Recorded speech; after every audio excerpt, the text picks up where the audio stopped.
মার্কিন president Donald ট্রাম্পকে ঘিরে নতুন আলোচনার জন্ম দিয়েছে একটি কৃত্রিম বুদ্ধিমত্তা নির্ভর ভিডিও।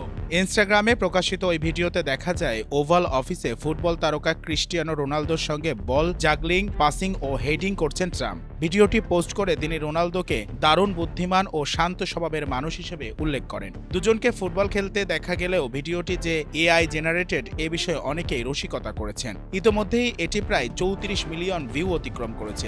একজন মন্তব্য করেন, ট্রাম্প যেভাবে হেড করতে নিচু হন সেটাই সবচেয়ে মজার। আরেকজন লিখেছেন, ভেবেছিলাম কোনো মিম পেজ, কিন্তু এ তো প্রেসিডেন্ট। এর আগে হোয়াইট হাউসে সৌদি যুবরাজ মোহাম্মদ বিন সালমানের আয়োজিত নৈশ ভোজে অতিথি হিসেবে উপস্থিত ছিলেন রোনালদো। সে সময় তোলা কয়েকটি ছবি শেয়ার করে তিনি ট্রাম্পের উষ্ণ অভ্যর্থনার জন্য ধন্যবাদ জানান এবং নতুন প্রজন্মকে অনুপ্রাণিত করার বিষয়ে নিজের অঙ্গীকার ব্যক্ত করেন। এক বক্তৃতায় ট্রাম্প জানান, তার ছেলে ব্যারন রোনালদোর বড় ভক্ত এবং ফুটবল তারকার সঙ্গে দেখা করতে পারায় আরও আনন্দিত।